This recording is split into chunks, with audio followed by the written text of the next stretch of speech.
Time for another installment of the basics, and today I will be talking to you about mission cards in the Star Trek customizable card game. And this goes with saying what I've told you about in regards to strategy in this game. The missions are a huge part of the strategy, especially when you're building a deck.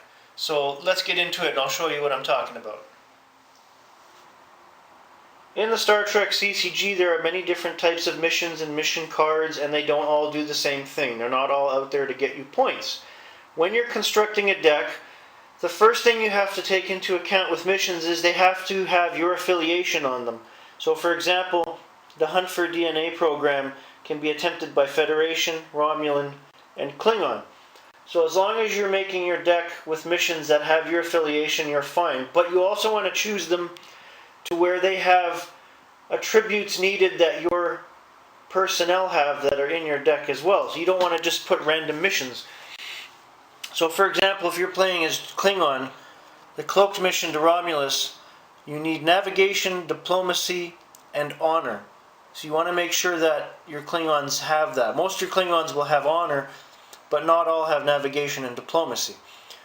Also, if your opponent is playing the same affiliation, he can attempt the same mission, so you have to choose wisely. There are Federation-style missions, Engineer ×3 and Computer Skill. That's an easy one for Federation, and if you don't already have that in your personnel, the only problem you're going to face to get these 35 points is the dilemmas that your opponent places under them. You have missions like Q's Planet that have a span of 0 because they're inserted between spaceline locations. They are part of the spaceline, but they're not at the same time. You have cards like Space, which is a very universal generic card. You see it has a span of X. X equals 3 plus the number of adjacent universal locations. So you can put as many of these space cards as you want. The only problem is there's nothing here to attempt. You're just adding space to the missions and making it longer and harder for people to get down the space line. Same goes with Nebula. No points here. This is mainly just to piss people off and extend the space line.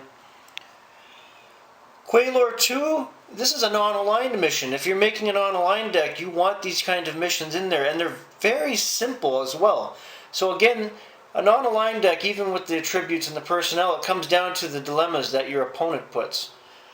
You've got some missions that are Cardassian, Bajoran, and Ferengi. These came from the DS9 and subsequent expansions for those affiliations. And also, if you're playing as Dominion, you have that little icon there, which means Gamma Quadrant. So this can only be used in the Gamma Quadrant. I mean, you have to have a separate part of your space line and the wormhole. Same goes if you have a mission, but it has the alternate symbol, the little triangle for Delta Quadrant. If you're playing using any of the Voyager expansions, most of those missions are Delta Quadrant and can only be used in a Delta Quadrant space line, which means you're operating in a separate space line from your opponent, so to speak. But he can still put dilemmas there. Now, one of the biggest mistakes that I've seen over the years from people that play the Star Trek card game is the fact that they don't take enough time and put enough thought behind the missions they're putting in their deck.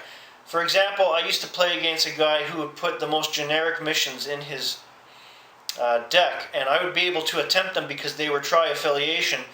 The requirements were so crummy and easy, and the dilemmas were not even existent to a certain amount. I was scoring points off his missions and winning the game very easily with a minimum of battle or any other problems.